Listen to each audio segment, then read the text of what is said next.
মোদিজি কি ট্রাম্পের প্রেসারে পড়ে গেলেন? কারণ দেখুন, এই যে এফসিআরএ বিলটা আসার কথা ছিল, যেটার মাধ্যমে আমাদের ভারতে ইললিগালি যে ফরেন ফান্ডিংগুলো ঢুকছিল সেটাকে আটকানোর চেষ্টা হচ্ছিল, সেইটাকেই এখন মোদিজি সোজা জেপিসিতে পাঠিয়ে দিয়েছেন। জেপিসি মানে জয়েন্ট পার্লামেন্টারি কমিটি, ঠিক যেখানেই অ্যাকচুয়ালি ওয়াকফ বিলকেও পাঠানো হয়েছিল, যার ফলে আলটিমেটলি গিয়ে ওয়াকফ বিলটাও ডাইলিউটেড হয়ে গিয়েছিল। সো চলুন পক্ষে বিপক্ষে না গিয়ে তিনটে মেজর জিনিসকে জেনে নেওয়া যাক। প্রথমে তো হলো, আপনি ভালো মতোই লক্ষ্য করছেন যে এদিক ওদিক পার্টিকে ভেঙে ফেলা হচ্ছে, দিয়ে তারপর সেই পার্টিগুলোর সাথে এনডিএর একটা আউটসাইড অ্যালায়েন্স তৈরি হচ্ছে, যাতে কিনা পার্লামেন্টে কিছু বিল পাস করা যায়।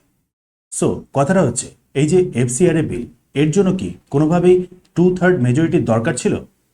অ্যাকচুয়ালি দেখুন, না, সিম্পল মেজরিটিতেই এই এফসিআরএ বিলটা পাস হয়ে যেত। সো তার মানে এই যে পার্টি ভাঙা গড়া চলছে, এর জন্য কিন্তু এফসিআরএ বিলটা কোনো কারণ ছিল না।